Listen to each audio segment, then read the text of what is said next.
کے ساتھ ہوتا ہے.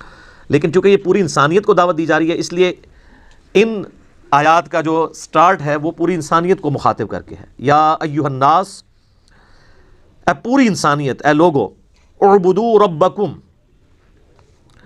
عبادت کرو اس رب کی، الذی خلقکم، جس نے تمہیں پیدا کیا، والذین من قبلکم، اور جو تم سے پہلے لوگ گزر چکے یا جو اگلے لوگ گزر چکے ان کو بھی اسی نے پیدا کیا، لعلکم تتقون، تاکہ تم ڈر سکو، پرہیزگار بن سکو. سارے انبیاء کی دعوت کا مقصد، ساری الہامی کتابیں نازل ہونے کا ایک ہی مقصد ہے کہ عبادت اس رب کی کرنی ہے. اللہ کو ماننا کافی نہیں ہے بلکہ اللہ کی بھی ماننی ہے. اسی لیے یہاں یہ بات نہیں آ رہی کہ اس اللہ کو مانو، بلکہ کہا جا رہا ہے اس اللہ کی عبادت بھی کرو. جس طرح سورہ النحل میں آتا ہے نا، آیت نمبر 36 میں، وَلَقَدْ بَعَثْنَا فِي كُلِّ أُمَّةٍ رَسُولًا أَنِ اعْبُدُوا اللَّهَ وَاجْتَنِبُوا الطَّاغُوتَ، اور بے شک ہر امت میں ہم نے کوئی نہ کوئی رسول مبعوث کیا ایک ہی بنیادی دعوت کے ساتھ کہ عبادت کرو اللہ کی، اور اللہ کے جو مخالفت پہ کھڑے ہوئے لوگ ہیں ان کو طاغوت کہا گیا، چاہے وہ جنوں میں سے ہیں یا انسانوں میں سے ہیں، ان کی آپ نے مخالفت کرنی ہے. یہ ساری الہامی کتابوں کی دعوت کا خلاصہ، تمام انبیاء کی دعوت کا خلاصہ ایک اللہ کی عبادت ہے. عبادت کہتے ہیں ٹوٹل اوبیڈینس کو، یعنی صرف اللہ کو ماننا کافی نہیں بلکہ اللہ کا مکمل تابع فرمان بننا ہے. اور اسی کے پیرلل میں ایک ٹرم ہے جو وقت کے پیغمبر کے لیے استعمال کی جاتی ہے، اس کو ہم کہتے ہیں اتباع. قل ان کنتم تحبون اللہ فاتبعونی یحببکم اللہ. اے نبی تم فرما دو کہ اگر تم لوگ یہ دعویٰ رکھتے ہو کہ اللہ سے محبت کرتے ہو تو پھر میری یعنی وقت کے پیغمبر کی اتباع کرو، پھر اللہ بھی تم سے محبت کرے گا اور تمہارے گناہوں کو بھی معاف کر دے گا. تو اتباع میں بھی صرف پیغمبر کو مانا نہیں جاتا بلکہ پیغمبر کی پیروی بھی اختیار ساتھ کی جاتی ہے. تو ان دونوں چیزوں کو آپ سمجھ لیں. عبادت ہے اللہ کی محبت کے ساتھ، اس کو ماننے کے ساتھ اس کی ماننا، اور اتباع رسول ہے رسول اللہ کی محبت صلی اللہ علیہ وآلہ وسلم کے ساتھ آپ صلی اللہ علیہ وآلہ وسلم کی اوبیڈینس، پیروی اختیار کرنا. صرف اطاعت نہیں ہے بلکہ محبت کے ساتھ اطاعت ہے. اطاعت پلس محبت اللہ کے کیس میں ہو تو عبادت ہے، اور اطاعت پلس محبت رسول اللہ کے کیس میں ہو صلی اللہ علیہ وآلہ وسلم تو یہ اتباع رسول ہے. تو اے لوگو عبادت کرو اس رب کی جس نے تمہیں پیدا کیا اور تم سے پہلے جتنے لوگ ہو گزرے ہیں ان کو بھی اسی نے پیدا کیا، تاکہ تم ڈر سکو، پرہیزگاری کی روش اختیار کر سکو، یعنی اللہ کے حضور تمہیں پیش ہونا ہے. یہ وہ بنیادی بات ہے جو کسی بھی انسان کو دعوت دینے کے لیے پہلی چیز ہی یہی ہونی چاہیے توحید کے اعتبار سے کہ اس اللہ کو مانو اور اس اللہ کی مانو جس نے تمہیں پیدا کیا.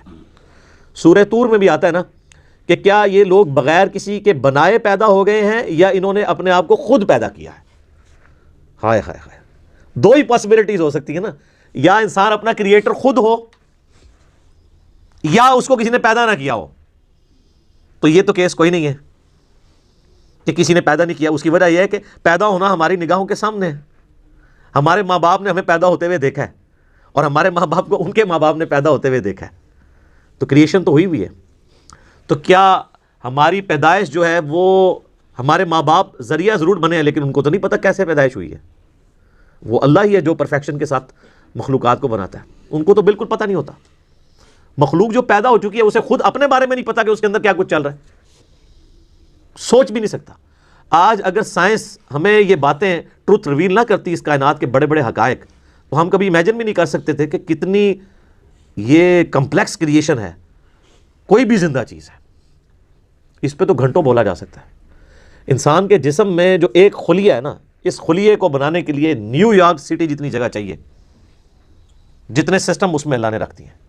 اور انسان کے جسم میں یہ ایک خلیہ نہیں ہے، 100 بھی نہیں ہے، 1000 بھی نہیں ہے، لاکھ بھی نہیں ہے، کروڑ بھی نہیں ہے، ارب بھی نہیں ہے. 100 ٹریلین سیلز ہر انسان کے جسم کے اندر موجود ہے. 100 ٹریلین، 1 ٹریلین 1000 ارب کے برابر ہوتا ہے. 100,000 ارب خلیے ہر انسان کے جسم میں، اور ان سارے خلیوں تک آکسیجن بھی پہنچتی ہے اور یہ زندہ ہے. ان کی ڈویژن ڈسٹرب ہو جائے تو کینسر ہے. یہ خلیے مر جائیں اور نئے اس کی جگہ پیدا نہ ہو تب بھی وہ ڈیڈ ہو جائے گا باڈی کا وہ حصہ. اور سائنٹسٹ کہتے ہیں کہ اتنا بڑا فگر ہے کہ اگر انگلینڈ جیسے 30 ملک ہوں اور 30 کے 30 ملک صرف درختوں سے پر ہوں اور کوئی چیز وہاں نہ اگی ہوئی ہو تو ان درختوں کے جتنے پتے ہوں گے نا یہ 100 ٹریلین ہے. 100,000 ارب. 1 ارب نہیں مان, 1 ارب گننے کے لیے آپ کو 25 سے 30 سال چاہیے, 24 گھنٹے بھی اگر آپ گنتے رہیں. کوئی شخص بہت بھی تیز گن لے گا, 24 گھنٹے میں تو 86,400 سیکنڈ ہے, تو 1,00,000 دفعہ بھی مشکل سے گن پائے گا وہ. تو 1 ارب اور کدھر پھر 1000 ارب, پھر 100,000 ارب, انیمیجنیبل ہے, کیلکولیٹر فیل ہو جاتے ہیں. تو یہ سارے کے سارے جو خلیے ہیں ان کو کریٹ کیا ہے کریٹر نے, پھر خالی اس طرح کریٹ نہیں کیا, مینیجبل فارم میں ہے. یہ خلیوں نے کیا خود ڈیسائیڈ کیا تھا کہ ان خلیوں نے مل کے آنکھ بننا ہے, ان خلیوں نے مل کے دل بننا ہے, آرگنائز ہوئے نا, اور پھر سارے خلیے آرگنائز ہو کے ایک کامن فنکشن پرفارم کر رہے ہیں. دل کا فنکشن گردے نہیں پرفارم کر سکتے, گردوں کا فنکشن آنکھیں نہیں پرفارم کر سکتی, آنکھوں کا فنکشن جو ہے وہ ہاتھ نہیں پرفارم کر سکتے. انسان کو تو پتہ ہی نہیں اس کے اندر کیا کچھ ہے. تو یہ بنیادی بات ہے کہ اس اللہ کی عبادت کرو جس نے تمہیں پیدا کیا ہے, اور جتنے اگلے بھی گزرے ہیں ان کو بھی اسی نے پیدا کیا ہے. اس سے ڈر جاؤ, اس اللہ سے ڈر جاؤ جس نے تمہیں تمہاری مرضی کے بغیر پیدا کیا ہے. جو تمہیں تمہاری مرضی کے بغیر پیدا کرنے پر قادر ہے وہ تمہارے ساتھ کچھ بھی کرنے پر قادر ہے, اور اگر وہ تمہارے لیے کچھ ڈیسیژن کر لے گا پھر کوئی تمہیں بچا نہیں سکتا. یہ ہے اصل میں اس کا فارم. ڈر جاؤ, لعلکم تتقون, تاکہ تم ڈر سکو. الذی جعل لکم الارض فراشا, وہی اللہ ہے جس نے اس زمین کو تمہارے لیے بچھونا بنایا ہے. والسماء بناء, اور آسمان کو چھت بنایا ہے. اب اس حصے کے اوپر بھی گھنٹوں بولا جا سکتا ہے کہ یہ زمین جو بچھونا بنائی ہے صرف اس کی ایک فزیکل پراپرٹی کو ڈسکس کیا جا رہا ہے کہ زمین کو رہنے کے قابل بنایا ہے. زمین میں ہر سیکنڈ میں 2 زلزلے آتے ہیں, ہر سیکنڈ میں, لیکن ان کا ایمپلیٹیوڈ جو ہے وہ بہت کم ہوتا ہے. اگر وہ بڑھ جائے تو زمین تباہ و برباد ہو جائے. اتنے زلزلوں والی زمین کو رہنے کے قابل بنایا ہے, اسے کنٹرول کیا, اور اس اعتبار سے بھی رہنے کے قابل بنایا ہے کہ وہاں پر ہر مخلوق کے لیے اس کی زندگی کا سامان رکھتی ہے. اور جو سب سے ضروری سامان تھا زندگی کے لیے وہ بالکل فری رکھا ہوا ہے. کون سی چیز؟ آکسیجن. پانی تو پھر بھی بندہ کچھ گھنٹے کچھ دن بھی نکال سکتا ہے, آکسیجن 1.5-2 منٹ سے زیادہ کوئی نہیں نکال سکتا, بالکل فری رکھا ہے. اور اس آکسیجن کی جو مقدار ہے اسے کنٹرول کیا ہوا ہے فضا کے اندر. ہائیڈروجن سے یا نائٹروجن سے وہ بڑھ جائے تب بھی ہماری ایگزسٹنس نہیں ہے, کم ہو جائے تب بھی ایگزسٹنس نہیں ہے. اور یہ تو صرف ایک فائن ٹیوننگ ہے, اس طرح کی ملینز آف فائن ٹیوننگز روئے ارض پہ ہیں. اسی لیے سائنٹسٹ کہتے ہیں کہ یہ میریکل پلانٹ بنایا گیا ہے اس قابل کہ یہاں پہ زندگی رہے. وہ کسی کے بنانے سے بنا ہے. اگر وہ کہتا ہے خود بخود بن گیا ہے تو پھر اس کو کوئی کاپی کر کے بنا کے بتا دے. جو چیز کاپی بھی نہ ہو سکتی ہو اس کے بارے میں کہنا کہ وہ خود بخود ہو گئی ہے, تو اس سے بڑی تو بے وقوفانہ اسٹیٹمنٹ ہی نہیں ہو سکتی. جو کام کرنے سے نہ ہو سکے وہ خود بخود کیسے ہو سکتا ہے؟ خود بخود تو وہ کام ہو سکتا ہے نا کہ جو یعنی کرنے سے ہو بھی جائے. زمین و آسمان کی ساری مخلوقات مل کے ایک بیج نہیں بنا سکتی کہ جسے ہم مٹی میں بوئیں اور وہ 6 ارب گنا بڑا درخت بن جائے.